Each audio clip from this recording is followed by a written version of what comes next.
And then you've got in the centre of the vase, which is also filled with mantras.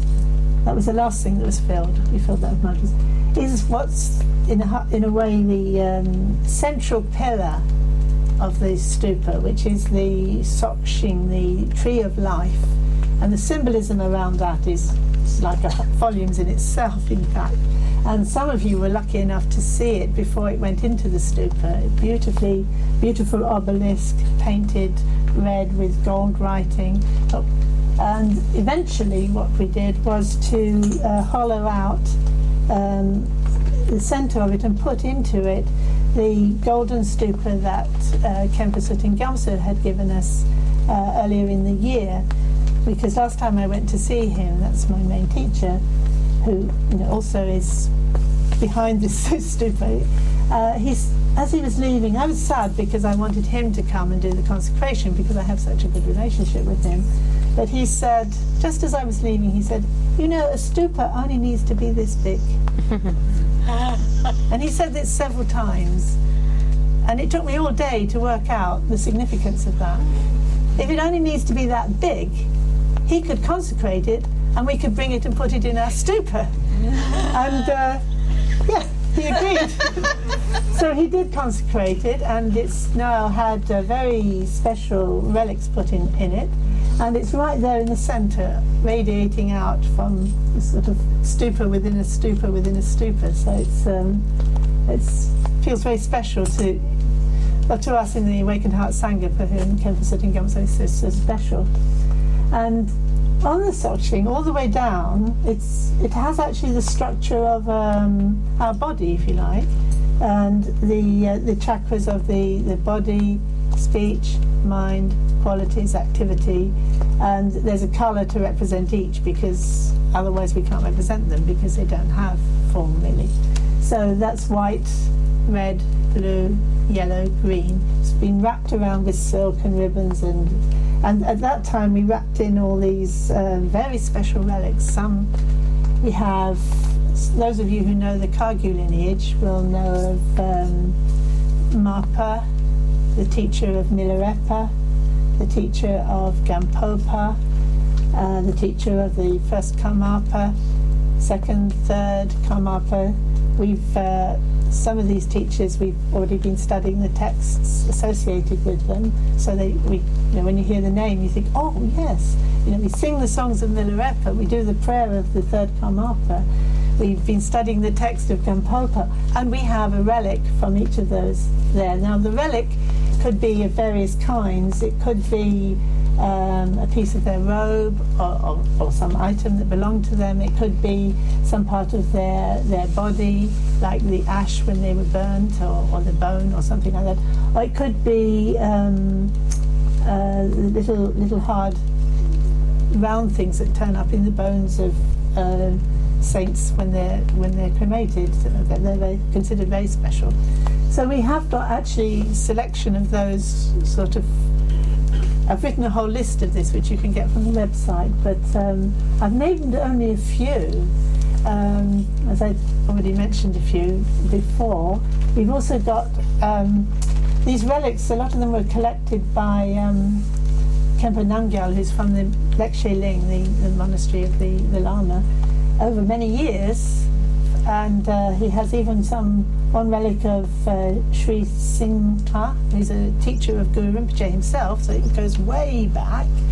And you're talking about what? That's getting on for 2,000 years, isn't it, Sri Singha? And actually there is a relic supposed to be from Shakyamuni Buddha himself, spontaneously manifesting, miraculously manifesting. So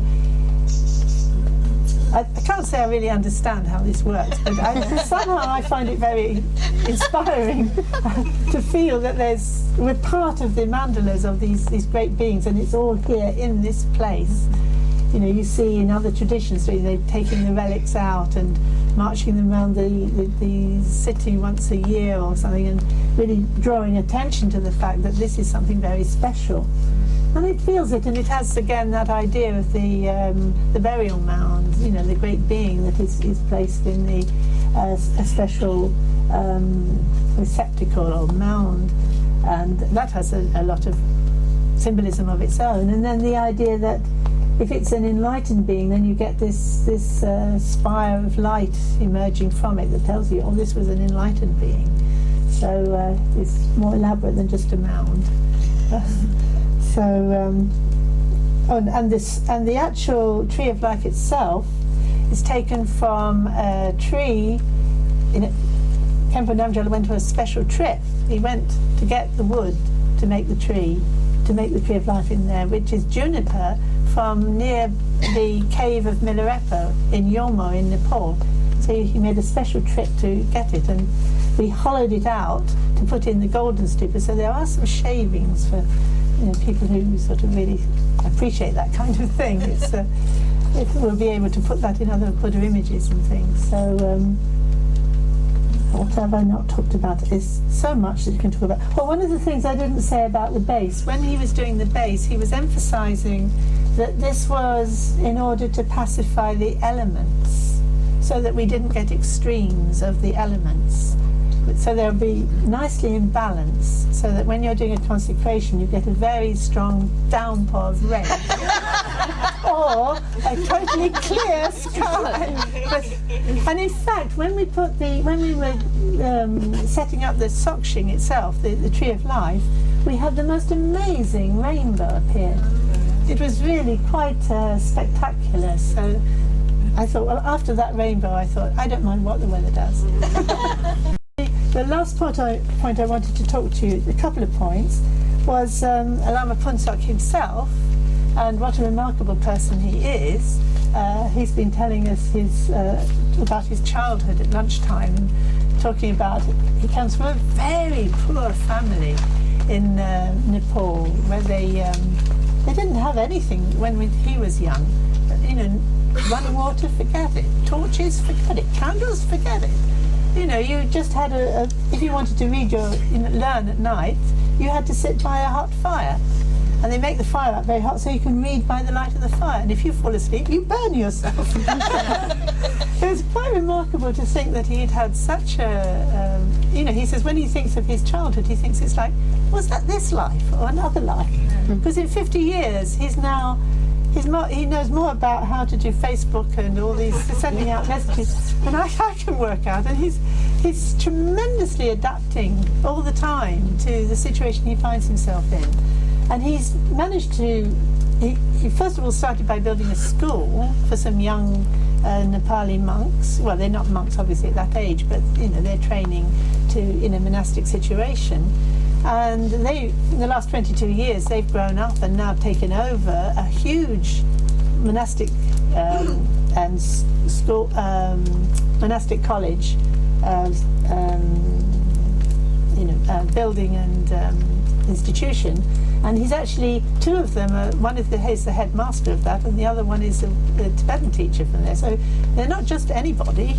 So they've come with him to help us to do this stupa, which is really amazing.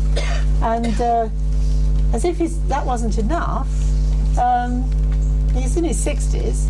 He thinks, no, I think I'll build a big school for the Nepali children, women, girls and boys. And he's got a piece of land about 2 hours away from his monastery, and he's now setting up, building this complex. He wants, he's just doing the plans, raising the money for it. I mean, such big vision. And he wants education to be for both the secular and monastic, because obviously if you take children in very young to a monastic situation, they're not all going to want to be monks for the rest of their life. So he wants to be able to give them a good start, and then can go into the world. And of course in Nepal, the Buddhist population have had a very hard time, because the government has really not done the opposite of favouring the Buddhist tribes, because the Buddhist tribes are the ones that are connected to Tibet. The boundary along the Himalayas is obviously a Western invention, isn't it? So those valleys they were all Tibetan kinds of people, and now they're Nepali, but they're having quite a tough time. So they have to really help themselves. So I really hope I can inspire you to want to help them, be generous in your donations for them, and we'll keep a connection and carry on trying to help them. So that's that bit that I wanted to get in. And Rixie Shikpo rang me at 7:15 this morning, saying they were just setting off and they would be here at 10:30, and I thought, I rather hope not. That's speed. So any time now, and Rixie Shikpo had hoped to be here earlier in the week, but he hasn't been very well, so I don't know how he'll be when he arrives, but he'll probably have to sneak in when the monks are already, but we're already doing the chanting, but we're hoping very much that later on today he will be able to at least say a few words, and then maybe this evening, if he's well enough, he'll give us teaching. So that's an extra bonus there. So the actual consecration ceremony itself, the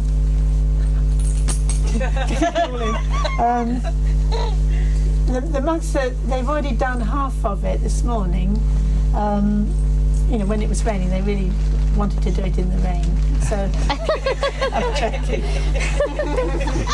So they did get part of the ritual, and they've saved the second half for when everybody's here, because I thought anyway it's a long time to sit if it's more than 2 hours sitting and then me talking, it gets very long. So he said, no, we can do it in 2 halves. And so what he's going to do is going to do the second half of the ceremony. I'm not entirely sure what it consists of, but the last part of it is where he unveils the image that's in the front of the stupa. Now, generally speaking, in an enlightenment stupa, this style of stupa is called a stupa that's commemorating the enlightenment of the Buddha. So you could think, well, then it would have the Buddha in it, sort of the Buddha Shakyamuni. But actually, when I asked Khenpo Rinpoche what image to put in the stupa, he said, put the compassionate one, either Avalokiteshvara or Tara. And I chose Tara. So actually, we have a Tara image there, which is not different from Shakyamuni. If you're a Mahayanist, you know that the Buddha can appear in any form, and I think it's a good time for the Buddha to appear in the female form. I think it's timely. It feels right. It feels right in this place, and it feels right because Khenpo Rinpoche's got Tara in his stupa there in Nepal. So we stuck with Tara, and we've got actually a picture of Tara for you all. And so when he's blessing the Tara, your picture will be blessed, and then you can all have a picture that's been blessed at the same time as the image. It is the same Tara. It's taken by Jamie. Yes, Jamie. Sorry. So that will be that part of it, and then part of that ceremony is that we make lots of offerings of food and beautiful flowers and anything beautiful that we can think of. And there'll be lots of tossing of rice and mixed with flowers, which is exactly the same as we do at weddings, It is the same idea of auspiciousness and abundance and celebration. So, and then the food will be offered, and I'm not quite sure how they're going to do it, but anyway, that's the cue for now. It's time to enjoy the food that's being offered.